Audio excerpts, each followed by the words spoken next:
22 अप्रैल 2025 दोपहर के 2:47 पहलगाम, बैसरन घाटी, जम्मू कश्मीर। पहाड़ों की वो वादी जिसे लोग धरती का स्वर्ग कहते हैं। चारों तरफ देवदार के घने पेड़, दूर दूर से आए सैलानी, बच्चों की हंसी, कैमरों की क्लिक, एक मुकम्मल रोजमर्रा की शांति और फिर गोलियां। एक नहीं, दो नहीं, अंधाधुंध। जब धुआं छमटा तो 26 निर्दोष लाशें जमीन पर थीं। पर्यटक, आम इंसान, जिन्होंने सिर्फ एक छुट्टी के लिए घर छोड़ा था। उस रात एक नाम उभरा, द रेजिस्टेंस फ्रंट, एक नाम जो पहले से फाइलों में था, खुफिया एजेंसियों की रिपोर्ट्स में था, पर हर बार किसी दूसरे ने इसे नजरअंदाज किया था। सवाल यह नहीं कि हमला किसने किया, सवाल यह है यह संगठन बना कैसे, किसने बनाया, और इससे भी खतरनाक, इसे इतने सालों तक जिंदा किसने रहने दिया। वापस चलते हैं। 5 अगस्त 2019, नई दिल्ली। संसद का एक ऐसा दिन जिसने एशिया का भू राजनीतिक नक्शा हमेशा के लिए बदल दिया। गृह मंत्री अमित शाह ने राज्यसभा में अनुच्छेद 370 को समाप्त करने की घोषणा की। एक झटके में जम्मू कश्मीर की वो विशेष स्थिति खत्म हो गई जो दशकों से आतंकवाद के लिए एक भर्ती का आख्यान बनी हुई थी। इस्लामाबाद में हड़कंप मच गया। रावलपिंडी के उन कमरों में जहां पाकिस्तानी फौज का सबसे गहरा खेल खेला जाता है, इंटर सर्विसेज इंटेलिजेंस यानी ISI, एक जरूरी बैठक हुई। 370 हटने के बाद दुनिया भर में पाकिस्तान की जो पहले से छवि थी, एक आतंकवाद का पालक राज्य, वो और नंगी हो रही थी। खास तौर पर FATF यानी फाइनेंशियल एक्शन टास्क फोर्स की नजर में। FATF वो अंतर्राष्ट्रीय संस्था है जो देशों को आतंकी फंडिंग के आधार पर ग्रे लिस्ट या ब्लैक लिस्ट करती है। पाकिस्तान उस वक्त FATF की ग्रे लिस्ट में था। लश्कर-ए-तैयबा, जिसका नाम UN की प्रतिबंधित संगठनों की सूची में दर्ज था, वो अब सीधे कश्मीर में ऑपरेशन नहीं चला सकता था। दुनिया देख रही थी, कैमरे लगे थे, तो ISI ने वो किया जो वो सबसे बेहतर जानती है, एक नया पर्दा सिलवाया। उसका नाम रखा द रेजिस्टेंस फ्रंट। अक्टूबर 2019, कश्मीर में 370 हटे सिर्फ 2 महीने बीते थे। घाटी में अब भी सुरक्षा बलों की भारी तैनाती थी। इंटरनेट बंद था, कर्फ्यू के साए थे। इसी माहौल में एक टेलीग्राम चैनल अचानक एक्टिव हुआ। नाम था द रेजिस्टेंस फ्रंट। पहला मैसेज, एक धमकी, एक राजनीतिक बयान और एक साफ संदेश, कश्मीर की आजादी के लिए लड़ाई जारी रहेगी। भारतीय खुफिया एजेंसियां रॉ और IB दोनों अलर्ट हो गईं। पहली नजर में यह किसी स्थानीय रेजिस्टेंस मूवमेंट जैसा दिखता था, पर इंटेलिजेंस इंटरसेप्शन से जो डेटा मिला वो कुछ और ही कहानी बता रहा था। TRF के टेलीग्राम चैनल का IP ट्रेल पाकिस्तान की तरफ जा रहा था। उसके प्रवक्ता जो बयान जारी कर रहे थे, उनकी भाषा और टर्मिनोलॉजी बिल्कुल लीटी के पुराने प्रोपेगेंडा मटेरियल से मैच करती थी। और सबसे बड़ा सबूत, TRF की ऑपरेशनल फिंगरप्रिंट यानी हमले का तरीका, निशाना चुनने का पैटर्न, हथियारों का इस्तेमाल, हर चीज लश्कर-ए-तैयबा की पुरानी प्लेबुक से थी। द रेजिस्टेंस फ्रंट लश्कर-ए-तैयबा का एक नया चेहरा था, एक नया मास्क। पर यह मास्क सिर्फ चेहरा छुपाने के लिए नहीं था, इसका मकसद और भी गहरा था। दुनिया के जियोपॉलिटिकल चेस बोर्ड पर पाकिस्तान एक बेहद नाजुक मोड़ पर था।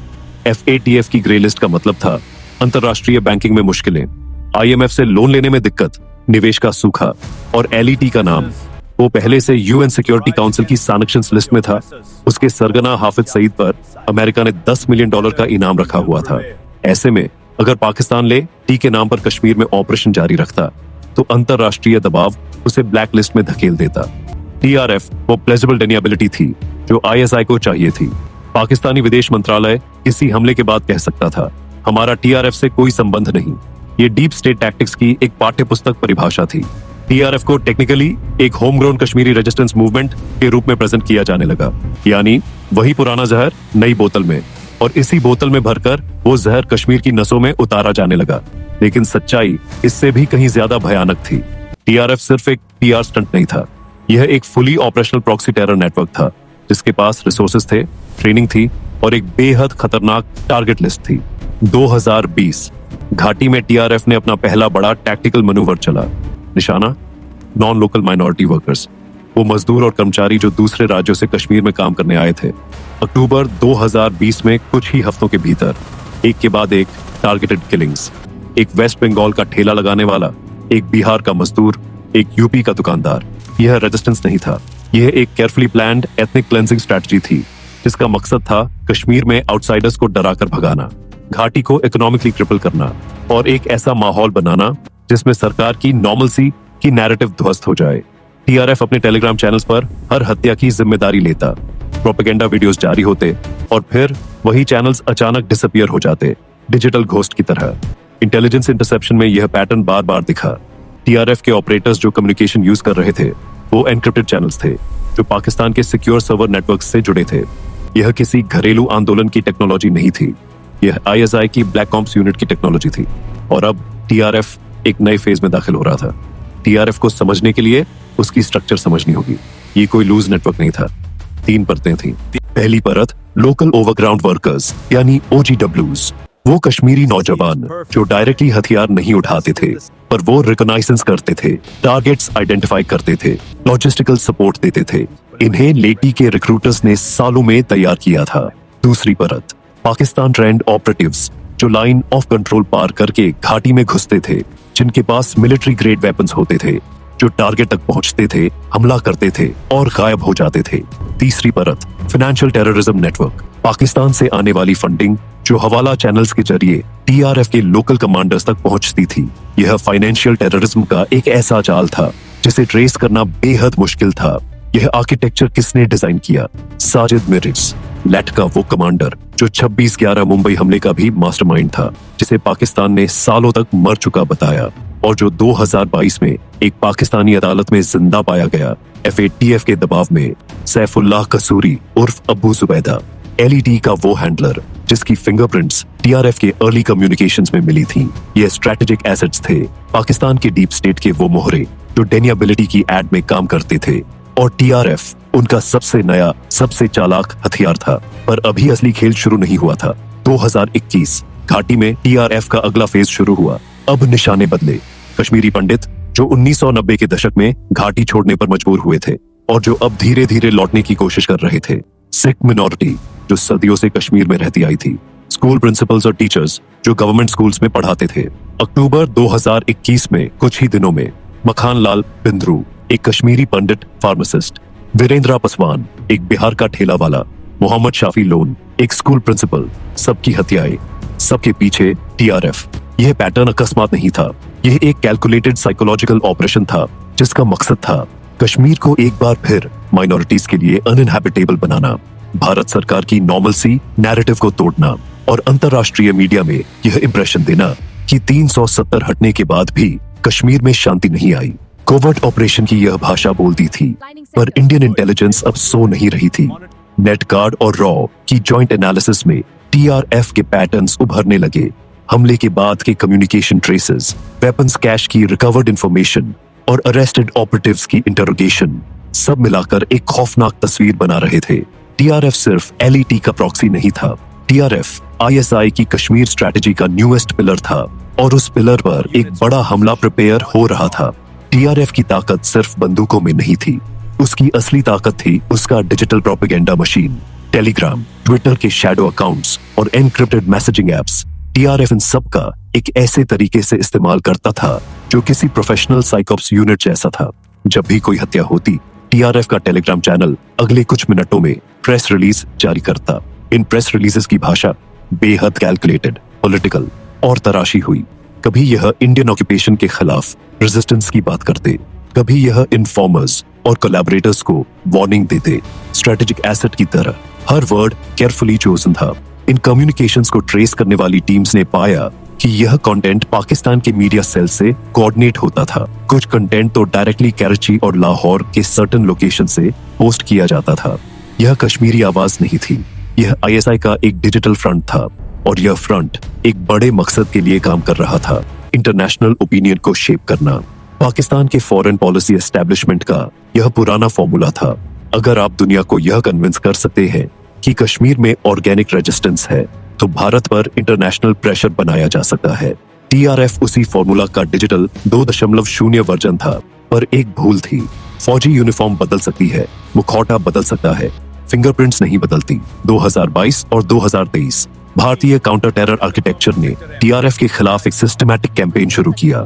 एनआईए, नेशनल इन्वेस्टिगेशन एजेंसी, ने टीआरएफ को ऑफिशियली एक टेररिस्ट ऑर्गेनाइजेशन घोषित किया। एनआईए की चार्जशीट में पहली बार ऑफिशियली रूप से डॉक्यूमेंटेड किया गया टीआरएफ लश्कर ए तैयबा का एक एलियस है। इसके मेंबर्स वही हैं, इसकी फंडिंग उन्हीं चैनल्स से आती है, इसके हैंडलर्स वही हैं। टैक्टिकल न्यूट्रलाइजेशन के मोर्चे पर इंडियन आर्मी और जे.एंड.के पुलिस ने जॉइंट ऑपरेशंस में टीआरएफ के कई लोकल कमांडर्स को या तो मार गिराया या गिरफ्तार किया। 2023 में सोपोर, कुपवाड़ा और शोपियां में हुए ऑपरेशंस में टीआरएफ के कई ओवरग्राउंड वर्कर्स को गिरफ्तार किया गया। उनसे मिली इंफॉर्मेशन ने एक पूरे नेटवर्क को एक्सपोज किया। पर टीआरएफ मरा नहीं, क्योंकि टीआरएफ एक ऑर्गेनाइजेशन नहीं था, ये एक कॉन्सेप्ट था, एक टेम्पलेट था। जब एक सेल डिस्ट्रॉय होती, पाकिस्तान एक नई सेल एक्टिवेट करता। यही आईएसआई का सबसे खतरनाक इनोवेशन था, डिसेंट्रलाइज्ड, रिप्लेसेबल और हर बार एक नए चेहरे के साथ। और इसी डिसेंट्रलाइज्ड आर्किटेक्चर ने 2025 में एक ऐसा हमला पॉसिबल बनाया जिसने पूरे देश को हिला दिया। बैसन घाटी, जो सैलानी वहां थे, उन्होंने शायद कभी टीआरएफ का नाम नहीं सुना था। उन्हें नहीं पता था कि जो संगठन उस दिन उनकी मौत का फरमान लेकर आया था, वो 2019 से एक केयरफुली कंस्ट्रक्टेड प्रॉक्सी नेटवर्क था, जो पाकिस्तान की मिलिट्री एस्टैब्लिशमेंट की एक लैबोरेटरी में डिजाइन हुआ था, जिसे एफएटीएफ से बचने के लिए बनाया गया था, जिसने सालों से माइनॉरिटीज को, वर्कर्स को, टीचर्स को निशाना बनाया था। 26 जाने। उस दिन के हमलावरों में बाद की इन्वेस्टिगेशन के मुताबिक पाकिस्तान ट्रेन्ड ऑपरेटिव्स थे, जो लाइन ऑफ कंट्रोल पार करके घाटी में दाखिल हुए थे, जिनके हथियार पाकिस्तान से आए थे। हमले के बाद टीआरएफ ने रिस्पॉन्सिबिलिटी क्लेम की और फिर कुछ घंटों बाद उसने वो क्लेम वापस ले लिया। यह भी एक टैक्टिकल मैन्यूवर था। क्लेम करने का मकसद अपने पाकिस्तान बेस्ड हैंडलर्स को यह संदेश देना कि मिशन अकॉम्प्लिश्ड। क्लेम वापस लेने का मकसद पाकिस्तान को फ्लैशेबल डेनिएबिलिटी देना। यह खेल बेहद पुराना था। बस इस बार कीमत 26 निर्दोष जानों में चुकाई गई थी। पर इस बार दुनिया ने देखा, पहलगाम हमले के बाद भारत की डिप्लोमेटिक मशीनरी हरकत में आई। मिनिस्ट्री ऑफ एक्सटर्नल अफेयर्स ने ऑफिशियली पाकिस्तान को डॉसिए सौंपा, जिसमें टीआरएफ की पाकिस्तान लिंकेज के डॉक्यूमेंटेड प्रूफ्स थे। अमेरिका, यूके, फ्रांस, रूस सबने हमले की निंदा की। एफएटीएफ के फोरम पर एक बार फिर पाकिस्तान की फंडिंग आर्किटेक्चर पर सवाल उठे और इस बार यूएन सिक्योरिटी काउंसिल में भी टीआरएफ को फॉर्मली एलईटी का एलियस डिक्लेयर करने की मांग हुई। पर जियोपॉलिटिकल चेस बोर्ड पर यह खेल कभी सीधा नहीं होता। चाइना, पाकिस्तान का on whether strategic partner, UN में एक बार फिर रोड़ा बना। यही पैटर्न दशकों से चला आ रहा है। आईएसआई जानती है कि बीजिंग उसे बचाएगा और इसीलिए वो बार बार यही खेल खेलती है। नया नाम, नया संगठन, नया हमला, पर वही पुरानी मशीन। टीआरएफ उसी मशीन का नवीनतम मॉडल था। तो आज हम कहां खड़े हैं? रेजिस्टेंस फ्रंट, एक ऐसा संगठन जो अक्टूबर 2019 में एक टेलीग्राम चैनल की तरह पैदा हुआ, जिसे आईएसआई ने एफएटीएफ से बचने के लिए बनाया, जिसने सालों तक कश्मीर में माइनॉरिटीज, वर्कर्स, टीचर्स को निशाना बनाया, जिसने एक पूरे डिजिटल प्रोपेगेंडा मशीन से दुनिया को यह बताने की कोशिश की कि वो कश्मीरी रेजिस्टेंस है, जबकि असल में वो रावलपिंडी का एक रिमोटली ऑपरेटेड वेपन था, और जिसने 22 अप्रैल 2025 को पहलगाम में 26 निर्दोष जानें ली। इतिहास गवाह है, हर बार जब पाकिस्तान ने एक नया मास्क पहना, दुनिया ने थोड़ी देर के लिए धोखा खाया। हरकतुल मुजाहिदीन, जैश ए मोहम्मद, लश्कर ए तैयबा और अब द रेजिस्टेंस फ्रंट। नाम बदलते हैं, मकसद नहीं बदलता, खून नहीं बदलता। पर एक बात और है जो इस पूरी कहानी में सबसे ज्यादा दर्दनाक है। वो 26 लोग जो पहलगाम गए थे, वो इस पूरे जियोपॉलिटिकल खेल के बारे में कुछ नहीं जानते थे। उन्हें टीआरएफ नहीं पता था, आईएसआई नहीं पता थी, प्लॉजिबल डेनिएबिलिटी नहीं पता थी। वो सिर्फ एक छुट्टी मनाने गए थे। और यही इस पूरे खेल की सबसे बड़ी त्रासदी है। जब तक दुनिया के चौराहे पर पाकिस्तान की डबल गेम को पूरी तरह से एक्सपोज नहीं किया जाएगा, जब तक टीआरएफ जैसे प्रॉक्सीज को उनके असली नाम से नहीं पुकारा जाएगा, ये खून बहता रहेगा। और वो सवाल जो हमने शुरुआत में पूछा था, इसे इतने सालों तक जिंदा किसने रहने दिया, उसका जवाब आज भी एक बंद फाइल में है। वो फाइल कब खुलेगी, यही असली सवाल है।